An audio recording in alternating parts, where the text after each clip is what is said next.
મોટા સમાચાર. કેન્દ્ર સરકારે 8મા પગાર પંચની રચના કરી દીધી છે. આજે ઔપચારિક રૂપે 8મા પગાર પંચની રચનાને મંજૂરી આપવામાં આવી છે, જે દેશના 1 કરોડથી વધુ કેન્દ્રીય કર્મચારીઓ અને પેન્શન ધારકોને લાભ આપશે. Staff side secretary Shiv Gopal મિશ્રાએ આ અંગે માહિતી આપી હતી. કેન્દ્ર સરકાર દ્વારા 8મા પગાર પંચની જાહેરાત કર્યાના 10 મહિના બાદ અંતે તેની રચના માટે મંજૂરી મળી છે. જો કે આ પેનલમાં કોણ સામેલ થશે તેની જાહેરાત કરવામાં આવી નથી. શિવ ગોપાલ મિશ્રાએ જણાવ્યું કે 8મો પગાર પંચ લાગુ કરવા વિલંબ થઈ શકે છે, પરંતુ તેનો અમલ 1 જાન્યુઆરી 2026થી જ ગણાશે. જો તેમાં વિલંબ થશે તો કર્મચારીઓનું એરિયર 1 જાન્યુઆરી 2026થી જ ગણવામાં આવશે. પગાર પંચની ભલામણોના અમલીકરણથી કર્મચારીઓના પગારમાં વધારો થાય છે, જે વપરાશમાં વધારો કરે છે. જો કે તે રાજ્ય સરકારે પીએસયુ અને કેન્દ્રીય યુનિવર્સિટીઓ પર નોંધપાત્ર નાણાકીય બોજ લાદે છે, કારણ કે પગારમાં સુધારો સામાન્ય રીતે કેન્દ્ર સરકારની ભલામણો અનુસાર કરવામાં આવે છે.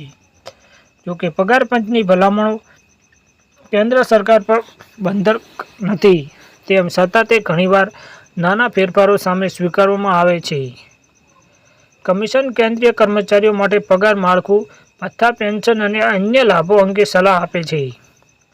7મા કેન્દ્રીય પગાર પંચની રચના 28 ફેબ્રુઆરી 2014ના રોજ 18 મહિનાની સમય મર્યાદા સાથે કરવામાં આવી હતી. તે 1 જાન્યુઆરી 2016ના રોજ અમલમાં આવ્યું હતું અને પરિણામે પગાર અને પેન્શનમાં 23.55% નો વધારો થયો હતો. 8મા પગાર પંચની અસરને નવા મધ્ય ગાળાના રાજકોષીય રોડમેપ અને 16મા નાણાં પંચની ભલામણોમાં સમાવિષ્ટ કરવામાં આવે છે. 16મું નાણાં પંચ નાણાકીય વર્ષ 2017થી નાણાકીય વર્ષ 2027 માટે રાજ્યોને કર વહેંચણી અને અનુદાન નક્કી કરશે. આનાથી લાખો રાજ્ય સરકારી કર્મચારીઓને પણ ફાયદો થશે, કારણ કે તેઓ સામાન્ય રીતે પગાર સુધારણા માટે કેન્દ્રીય સરકારના પગાર પંચનું પાલન કરે છે. કર્મચારી યુનિયનની લાંબા સમયની માંગનો અંત આવ્યો.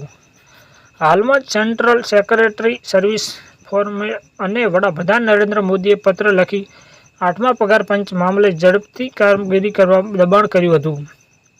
કર્મચારી યુનિયને નોંધ્યું હતું કે 7મા પગાર પંચની રચના તેના અમલના 2 વર્ષ પહેલા જ શરૂ થઈ ગઈ હતી.